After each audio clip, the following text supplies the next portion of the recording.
First, we'll build on our progress at the border with additional resources for our law enforcement personnel so that they can stem the flow of illegal crossings and speed the return of those who do cross over.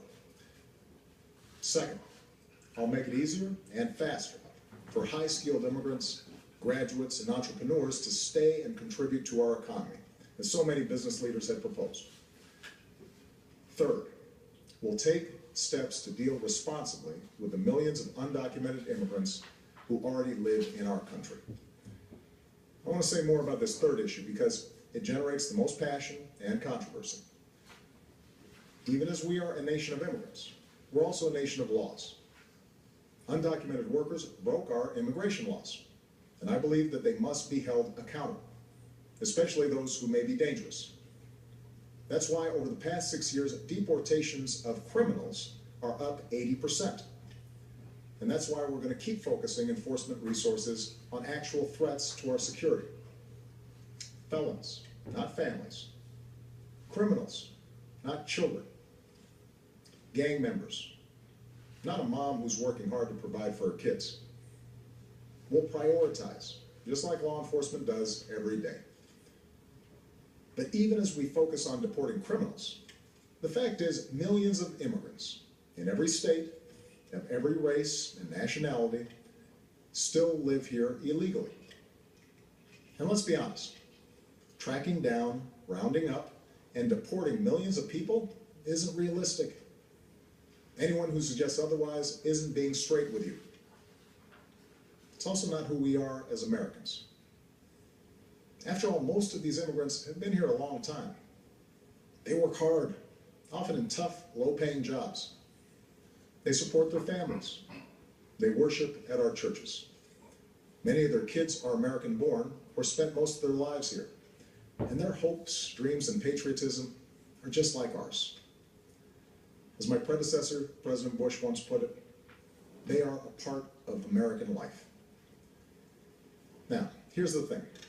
We expect people who live in this country to play by the rules.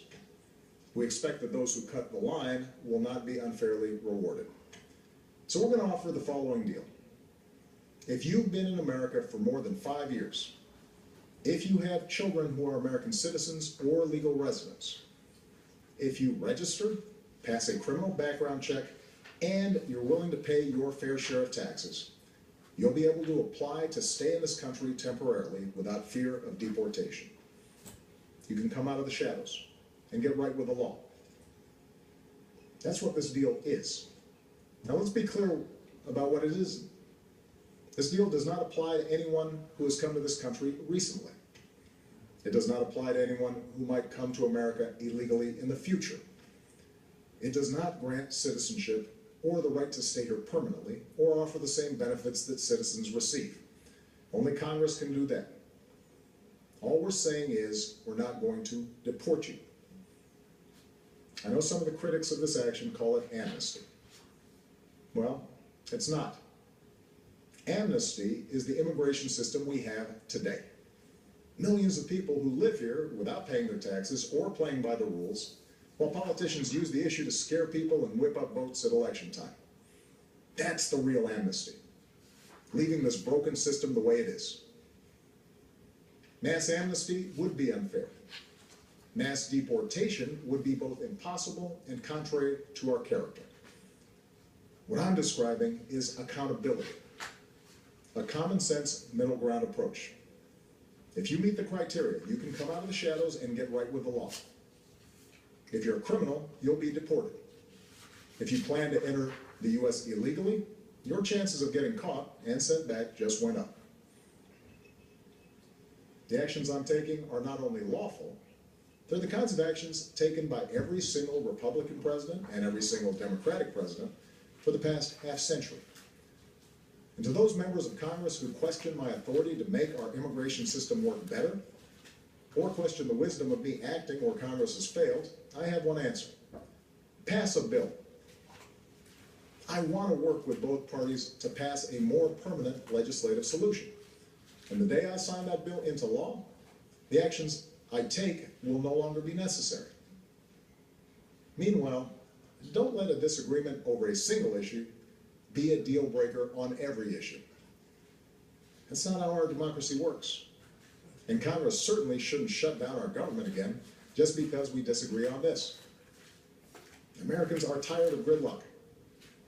What our country needs from us right now is a common purpose, a higher purpose.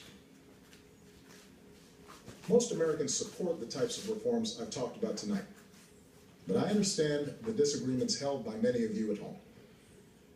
Millions of us, myself included, go back generations in this country with ancestors who put in the painstaking work to become citizens.